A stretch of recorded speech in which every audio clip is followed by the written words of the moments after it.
Une opération limitée que l'on va décrypter ensemble avec Jean-Paul Paloméros. Bonjour, merci d'avoir accepté notre invitation sur France 24. Vous êtes ancien chef d'état-major de l'armée de l'air et ancien commandant suprême allié de la transformation de l'OTAN. Israël évoque une simple opération antiterroriste en quelque sorte.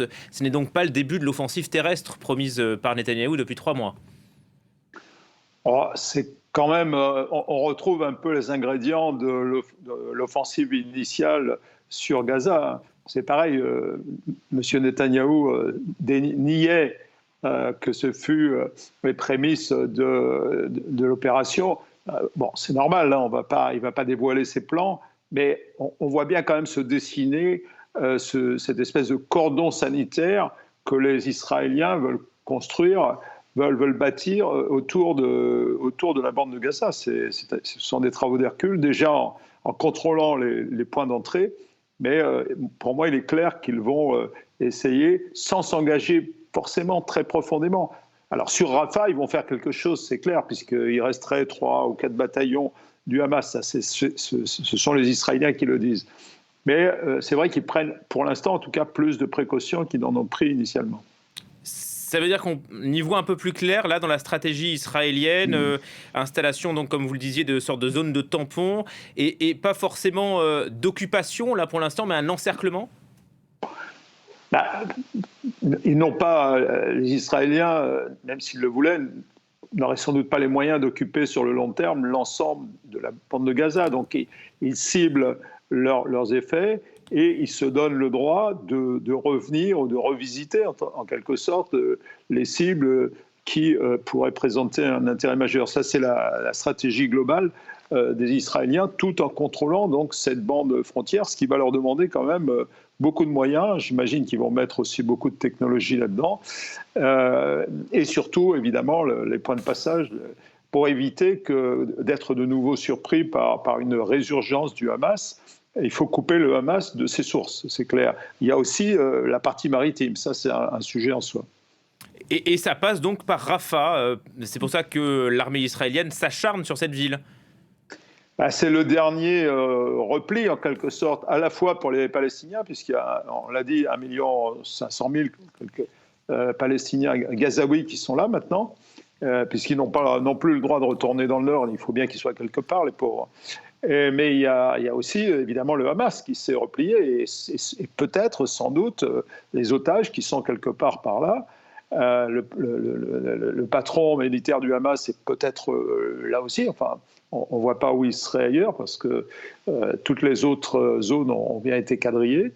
Donc maintenant, il reste Rafah. Alors, je crois que les Israéliens ont tiré quand même les leçons de ce qui s'est passé dans la bande, la partie nord ou bien un peu dans le sud-est. Il faut quand même qu'ils fassent attention à la population. Il y a un moment donné où ça devient tellement évident qu'ils sont obligés de prendre ça en considération, mais faire bouger 100 000 personnes, alors, ce qui veut dire sans doute le double, hein, il ne faut pas se leurrer, c'est quand même, c'est pas facile, et même si on distribue des petites leaflets pour leur dire qu'il faut... Ils ne savent plus où aller, ces gens-là, ils sont perdus. D'ailleurs, les Israéliens, sur cette question, Jean-Paul Paloméros, assurent que l'opération à Rafah tient compte aussi des inquiétudes de l'Égypte. Le Caire qui n'a pas du tout envie de voir ces centaines de milliers de réfugiés passer la frontière. En clair, ça veut dire que l'armée va contrôler le point de passage ? Ça fait partie de leur stratégie. C'est effectivement contrôler les points de passage pour éviter, c'est juste, éviter ce reflux.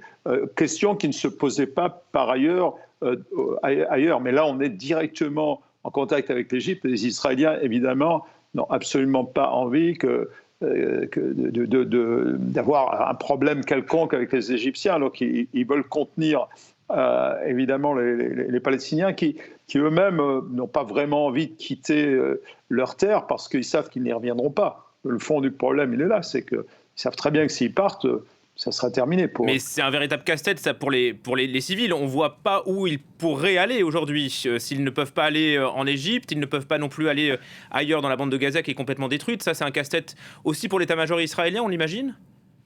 Ça l'est devenu. Au début, très clairement, la population n'était pas c'était peut-être un sujet de préoccupation, mais ça n'a pas été considéré comme un des centres de gravité en termes militaires de l'opération initiale. Maintenant, ils sont bien obligés de le prendre en tant que tel, puisqu'on arrive au dernier réduit où doivent s'entasser 1 500 000 personnes, c'est pas rien. Donc les Israéliens ne peuvent pas, à mon sens, appliquer les mêmes frappes et la même nature de force, de violence qu'ils ont appliquées sur le reste de la bande de Gaza à ce point-là précis. Donc ils vont être obligés, effectivement, de lancer des opérations spécifiques, spéciales, on pourrait dire même, mais souhaitons-le beaucoup plus ciblées et sans doute plus limitées que ce qu'ils n'ont fait auparavant. Si on peut remontrer la carte, parce qu'on est là sur un lieu stratégique finalement pour le passage de l'aide humanitaire entre l'Égypte et la bande de Gaza, en prenant ce terminal, Israël va pouvoir accroître aussi son contrôle sur l'entrée de l'aide humanitaire ? Alors, l'entrée de l'aide humanitaire était déjà très contrôlée par Karim Shalom, mais c'est vrai que l'ouverture de nombreux points est la solution, on le sait, pour que l'aide humanitaire soit efficace et effective pour plus de 2 millions de personnes quand même. C'est pas neutre, c'est pas rien. Donc, bien sûr, alors tout le débat est là. Ils vont contrôler ce point d'accès. Est-ce qu'ils vont le contrôler au point où il sera quasiment fermé et que l'aide humanitaire arrivera au compte-gouttes, ou est-ce qu'ils vont ouvrir les vannes? À partir du moment où ils mènent une opération militaire, ils ne vont pas être tentés d'ouvrir largement ces points d'entrée. Ils ne souhaitent pas que le Hamas puisse en bénéficier d'une manière ou d'une autre, parce que contrôler ces centaines de camions, c'est une tâche herculéenne. On attend la réaction de Joe Biden. Le jour se lève là aux États-Unis. On imagine mal les Américains qui ne participent pas au plan israélien. Ils sont forcément dans la boucle. Souhaitons-le. Il y a eu une pression extraordinaire qui a peut-être retenu le bras de M. Netanyahou. Souhaitons-le, parce en lui expliquant que ce n'est pas possible. Il ne peut pas continuer, comme je le disais tout à l'heure, avec ce niveau de violence. Donc, on va voir dans les jours à venir. Pour l'instant, on en est à contrôle de la frontière. Il y a eu quand même des frappes hier. Il y a eu une vingtaine de morts, je crois. Bon, ça, on s'y attendait. Si ça reste de ce niveau avec des opérations ciblées, peut-être que ça sera gérable, mais ça ne va pas être facile parce que c'est au cœur de la population palestinienne, même ils font bouger en ce moment les Palestiniens une fois de plus, cette fois-ci vers l'ouest, vers la mer. Il y a une limite. Les Israéliens font savoir à l'instant que leur objectif reste le même, éradiquer le Hamas. Les négociateurs sont en train de retourner au Caire. Est-ce que vous pensez que cette nouvelle incursion signe la fin des négociations avec le Hamas, ou il y a encore un peu d'espoir ? Alors on va garder un peu d'espoir, mais c'est un espoir très nuancé dans la mesure où les objectifs stratégiques, politiques et stratégiques du Hamas et ceux de M. Netanyahou et de son cabinet sont diamétralement opposés. Ça, on ne peut pas réécrire l'histoire en la matière. Les uns veulent la fin de la guerre, le Hamas, pour déclarer une certaine victoire et pour se reconstituer. Les autres veulent évidemment éviter la fin de la guerre pour, éradiquer, en tout cas réduire au minimum les capacités militaires du Hamas. Donc on part de points de vue qui sont strictement différents. On pourrait aboutir à un compromis pour une période donnée peut-être. Mais le Hamas sait aussi que s'il relâche les otages, quand il aura relâché les otages, là pour le coup il n'aura plus rien, il n'aura plus de carte en main pour discuter avec les Israéliens.